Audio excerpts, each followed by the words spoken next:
ಜೈ ಶ್ರೀಕೃಷ್ಣ, ಜೈ ಶ್ರೀರಾಧೆ. ಶ್ರೀ ಗುರುಭ್ಯೋ ನಮಃ. ಹರಿ ಓಂ. ನಮಸ್ಕಾರ ವೀಕ್ಷಕರೇ, ಶ್ರೀಕೃಷ್ಣ ಜ್ಯೋತಿಷಾಲಯಕ್ಕೆ ಎಲ್ಲರಿಗೂ ಸ್ವಾಗತ. ಬಹಳಷ್ಟು ಜನ ಪ್ರೀತಿ ವಿಶ್ವಾಸನ ತೋರಿಸ್ತಾ ಇದ್ದೀರಾ. ನಿಮ್ಮೆಲ್ಲರ ಪ್ರೀತಿ ವಿಶ್ವಾಸಕ್ಕೆ ಆಭಾರಿಯಾಗಿದ್ದೀನಿ.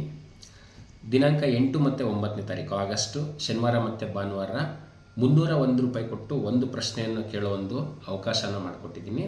ಸೊ 8ನೇ ತಾರೀಕು ಮತ್ತು 9ನೇ ತಾರೀಕು 2 ದಿವಸನೂ ಈ ವಿಚಾರ ಆಫರ್ ನಡೀತಾ ಇರುತ್ತೆ. ಜೊತೆಗೆ ಯಾರೆಲ್ಲ ನನಗೆ ಕಾಲ್ ಮಾಡ್ತೀರೋ ಅವರಿಗೆ ಹೆಲ್ತ್ ರಿಲೇಟೆಡ್ ಒಂದು ಫ್ರೀ ಟಿಪ್ಸ್ನ ಕೊಡ್ತೀನಿ. ಅದನ್ನು ಫಾಲೋ ಮಾಡಿ. ಹೆಲ್ತ್ ತುಂಬ ಇಂಪಾರ್ಟೆಂಟ್ ಇರುತ್ತೆ. ಸೊ 301 ಪೇ ಮಾಡಿದ್ರೆ ನಿಮಗೆ ಒಂದು ಕ್ವಶನ್ನ ಕೇಳ್ಬೋದು, 501 ಪೇ ಮಾಡಿದ್ರೆ 2 ಕ್ವಶನ್ನ ಕೇಳ್ಬೋದು. ಗೂಗಲ್ ಪೇ ನಂಬರ್ನ ಕೊಟ್ಟಿರ್ತೀನಿ, ಮತ್ತು ಪೇಮೆಂಟ್ ಮಾಡಿದ ನಂತರ ಸ್ಕ್ರೀನ್ಶಾಟ್ನ ಅದಕ್ಕೆ ಹಾಕಿ ಆನಂತರ ಟೈಮ್ ಸ್ಲಾಟ್ನ ನಾನು ನಿಮಗೆ ಮೆಸೇಜ್ ಮಾಡಿ ನನ್ನ ಕಡೆಯಿಂದನೇ ಕಾಲ್ ಬರುತ್ತೆ. ಶನಿವಾರ ಮತ್ತು ಭಾನುವಾರ ಎಲ್ಲರೂ ಇದರ ಸದುಪಯೋಗನ ಮಾಡ್ಕೊಳ್ಳಿ. ಎಲ್ಲರಿಗೂ ಶ್ರೀಕೃಷ್ಣ ಪರಮಾತ್ಮ ಒಳ್ಳೇದು ಮಾಡಲಿ. Thank you so much.